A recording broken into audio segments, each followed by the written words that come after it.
Good evening. You are listening live to the Extreme Movie Show. I'm your host, Rob. Alongside me tonight from the Great Midwest is RDV. We are talking about 2004 Cellular.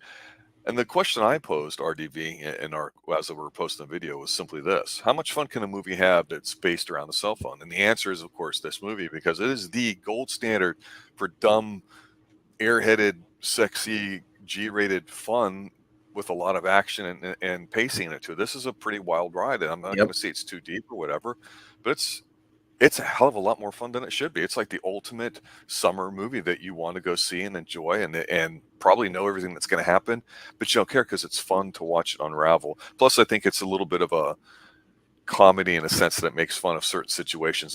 There's a very delicious blend of amusement in here with some serious Yep. thriller stuff, aka with Jason Statham pre-transporter days in here. Great film, enjoyed it a lot. What's your initial take? I guess this is a good movie. A lot of people forget about Chris Evans did a movie before Fantastic Four because everyone's like, "Oh yeah, he's the Human Torch guy, or he's Captain America." He did this a year before this, and this was a different role. And I think this has also led to him prove that he can be an action guy if he needs to be. Because everybody was like, "Oh, Matt Damon, Born Identity." Like this was like a simple film, the simple story, and you had good actors in it. You had A-list cast in here. I mean, Yeah. you had like you said, you had Kim Basinger coming back. It's just towards the end of her career, but coming in here, she's playing a kidnapped mother. And just reaching out, trying to get anybody, and she ends up luckily able to call him a random number, and he's convinces him. Chris Evans, being a guy, normal guy, he's just trying to win back his girlfriend by helping with a fundraiser. And then this crap happens, and he's forced into it. You got no Emmerich in here too. And he's always the conniving guy that you can't Yes. trust, not so Yes. blatant as like some other guys, that you just know they're going to be the bad guy. Yep. But he's up there. If anybody's ever seen Truman him in other Show. things He too. was in the movie Frequency, which we just reviewed. Yes. Yeah. So then you also had William H. Macy in here just come out of nowhere. It's like, what?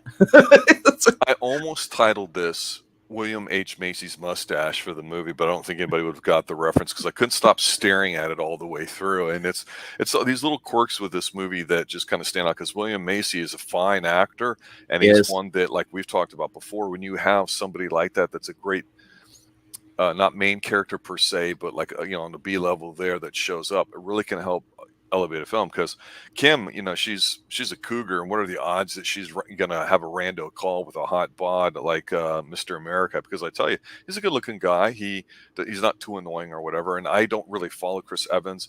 You handle more of the comic book side of the movies here on the Extreme Movie Show, but this is before he really blew up and got super popular and did more cycles, got bigger. Yeah, because they you can go to his Wikipedia. They don't even mention this movie. If anything, they're like, oh, everybody knows him from the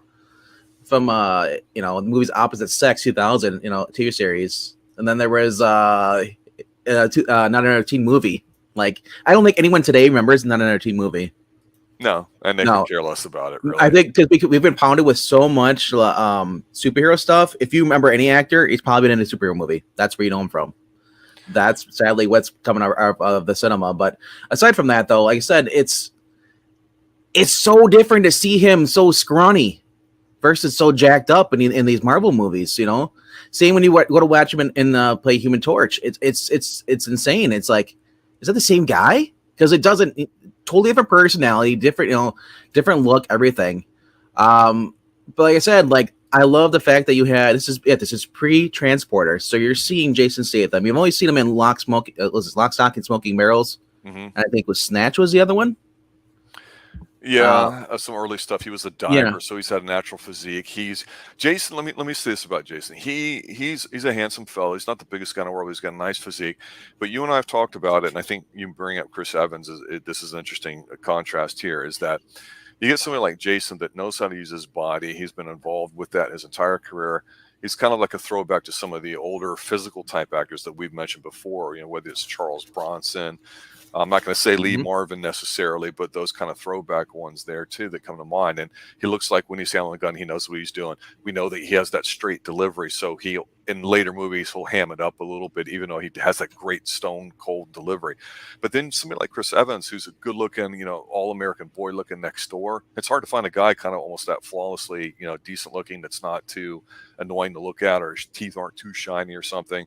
But here's a guy himself that you look at and you go, oh, he's supposed to be the hero. And everything revolving around the cell phone, the constraint on the film makes this so interesting, because you've got a tough guy that has a couple situations of the phone. We see where, of course, the charger scene where they have to go get one and he has to steal it. It's completely absurd, and it's kind of dumb in a way, but it's fun because at that time, when cell phones were really getting massively used and popular, you get a situation where you're like, yeah, that would happen, wouldn't it? Because we haven't had a generation of living with cell phones to understand all these little things that would come up. The rate of technology increasing and all that is really fascinating in a way. So to be on the front stream of that wave and say, what can we do with a movie with something that's hot right now? And it wasn't the Apple iPhone, which hadn't come out yet, or these other things. It was just the idea of using a cell phone with it. And I think that's really the time to do something like that. It's really, like I say, very entertaining with it. And to me, I think one of the best things about it too is, like I say, the sense of humor. When you've got Jason, who does play a very good heavy, doesn't have to talk. He has that brooding thing where he walks and it's very determined. And then you get Chris Evans, which has got that dude bro surfer vibe. He's got that millennial, scared kind of like, and he shows in this movie. He kind of, I love it. He made it realistic. Here's a guy, he originally doesn't believe it at first, and all thinks the prank is up, but then he's like, what do you do? Have never been in a situation where you had to break the law, and then when he grabs the gun to go steal the charger because he's doing this stuff, it's like, it's at that moment, what do you do? Do you just like let the phone call die? Do you go upstairs to talk to that detective and risk losing the phone call? Or do you just like say, going through a tunnel, as most Zoomers would probably say, like, yeah, but whatever, hang up. Or you do that thing where you talk, but you intentionally skip words like I, here, you. Yeah, like I said, like, well, and if this is a real life situation, what would you do? And do you think the cops would even believe you? And that's the thing, because it sounds like a prank, doesn't it? It certainly does. With a lot of old phone pranks, like back in the old days when you would call somebody up, you didn't have to worry about getting traced. You'd say something at 2 in the morning like, excuse me, I'm calling you because I have to ask you, is your refrigerator running? And someone would say, well, yes, of course it's running. And then you sit there and say, well, you better go outside your house and chase before it gets down the street. You could get away with bloody murder with that. Today, the other thing too is, like, it's not like she's calling the iPhone. We have it today, like, as an iPhone. Here, let me trace your iPhone. Yeah, I mean, the technology's there and existed. Just we had the Motorola flip phones. That's what you're using. Let me throw a theory at you. I don't want to say your response to this, because when I was watching this movie again recently, I was like, I forgot how much fun it was. But part of me is going, it's a movie that young people can watch and older. It's got a wide range of audience it can capture. But there's a part of me that says, to your point about being a millennial guy, if this was an 80s movie done, there'd be a little bit more TNA in it and it'd be a little more gratuitous. But a part of me just goes, he's just doing all this because he's a little bit of a horn dog and he's a bit of a lunk with the ladies, despite the fact that it's Chris Evans. Even if you want to call it scrawny Chris Evans or whatever, the fact is he's still a damn fine, good-looking man here, no matter what age he is or what his physique looks like.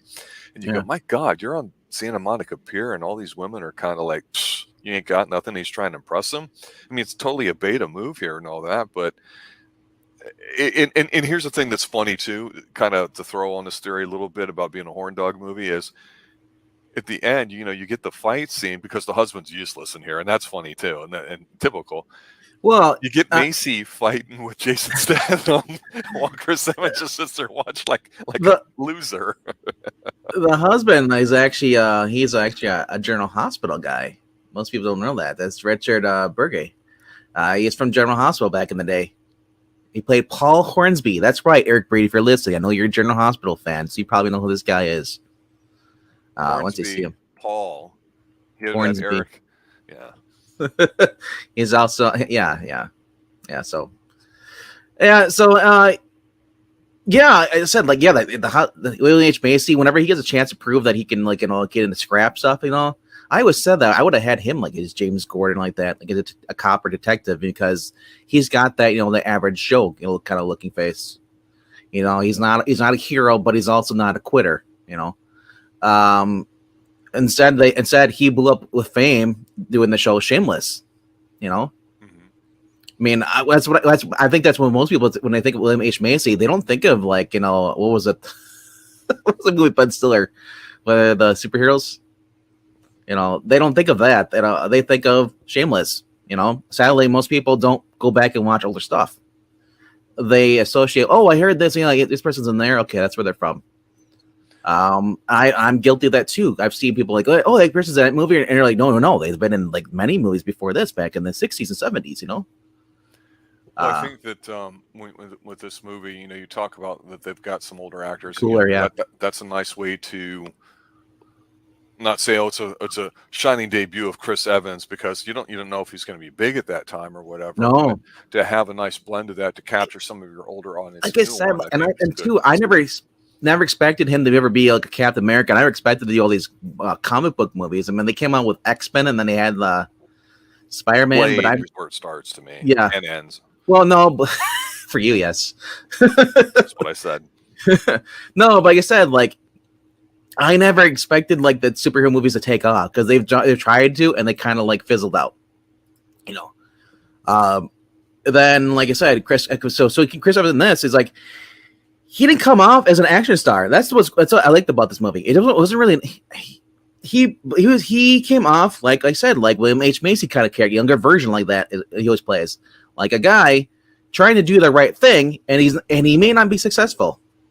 Right. And that's the thing. It's like, so it's believable. It's like, so once he gets to the end, it's like, yeah, he needs some help, because he's not like your 80s action star. He's not Rambo. He's not this. So it made it more believable for me for this movie. I just found out this is actually Larry Cohen. Yep. Guy, screenwriter. Yep. He also wrote Phone Booth before this. Yep. And that's how he conceived Cellular. Yes. I didn't realize that. I knew that's some good stuff. Yeah. This is interesting though. His original script, he was going to have follow the 30 to 40-year-old man named Theo Novak, who obtains a call from a woman who tells him she and her husband have been abducted in a safe house by a group of bank robbers. Then it's revealed that Novak is an art thief who becomes racked with guilt and successfully rescuing a friend from the past from committing suicide. So he agrees to make a detour from criminal undertaking to rescue her. During the rescue thing, it was revealed that Lenore was actually a part of this. It was her scheme. So he ends up killing her and then taking all her money. I was like, I'm so glad it wasn't that. That sounds horrible. That was the original script.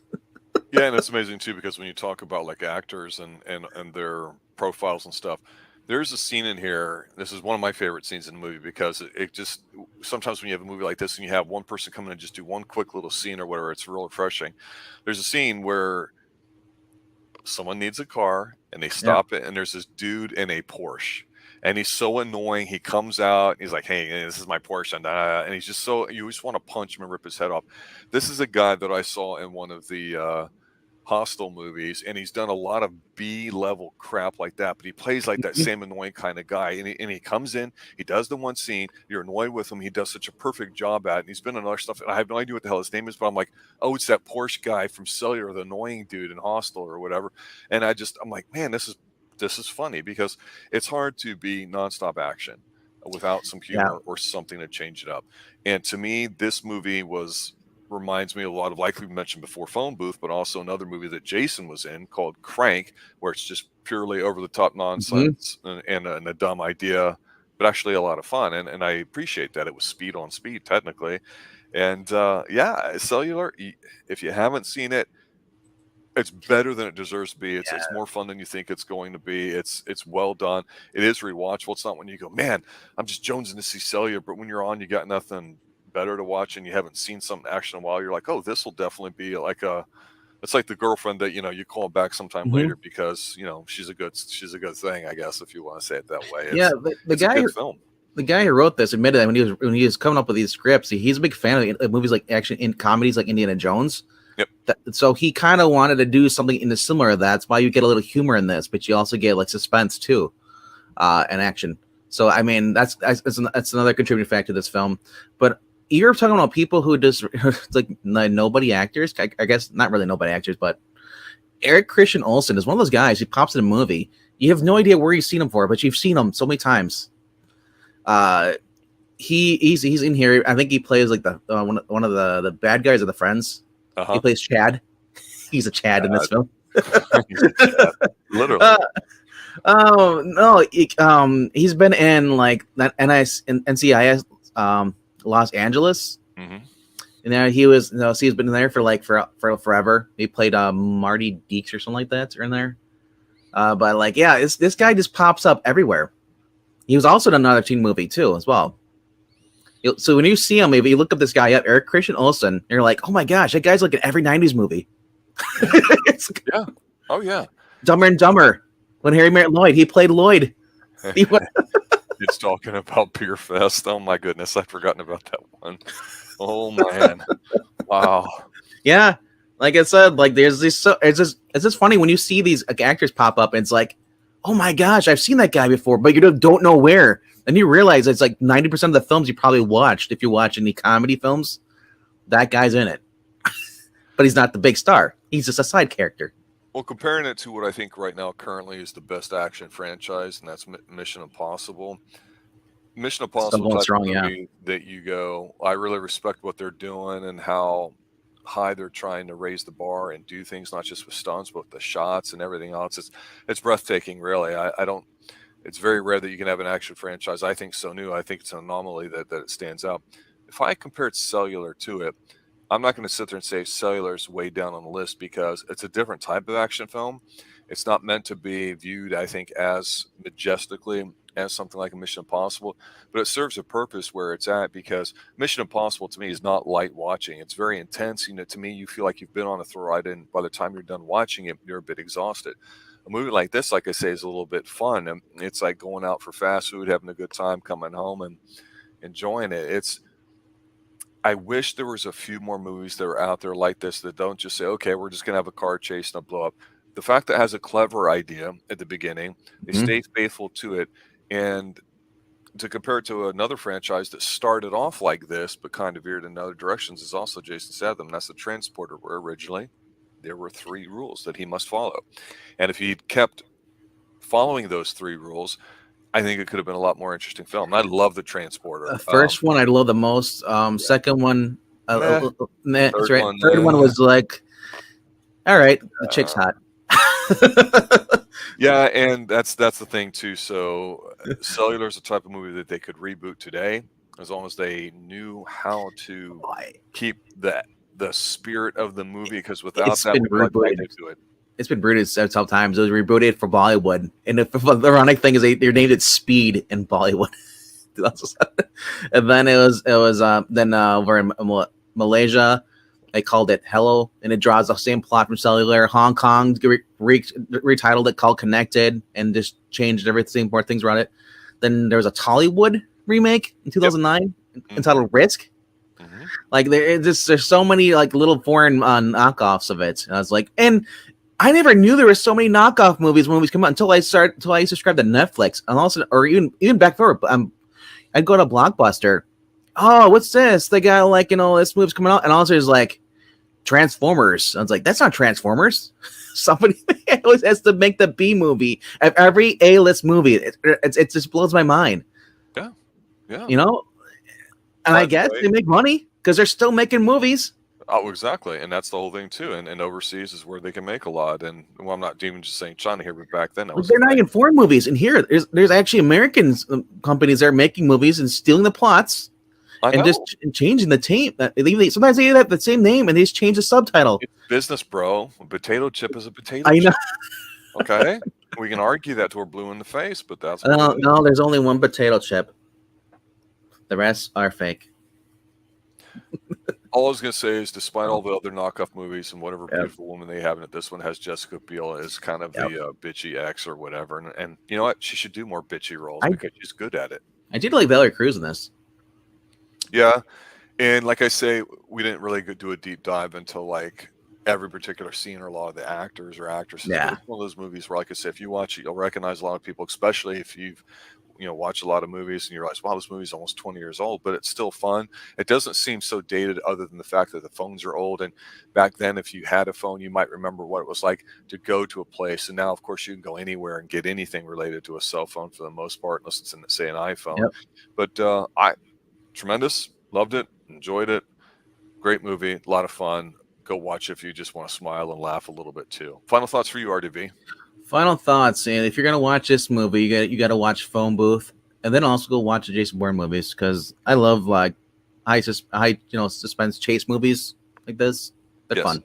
Yes, especially when there's good music involved. And if someone calls you and says they've been kidnapped, take them seriously, because you never know when someone actually has been kidnapped. Now they could start that scene off with somebody going, if this is emergency, hang up and call 911. Is there fire or blood involved? And all the stuff that an emergency operator would say, until they ignore all that. All right, guys. Thanks for listening and showing up here on the Extreme Movie Show. Have a good night. And as always, stay extreme. Good night, guys.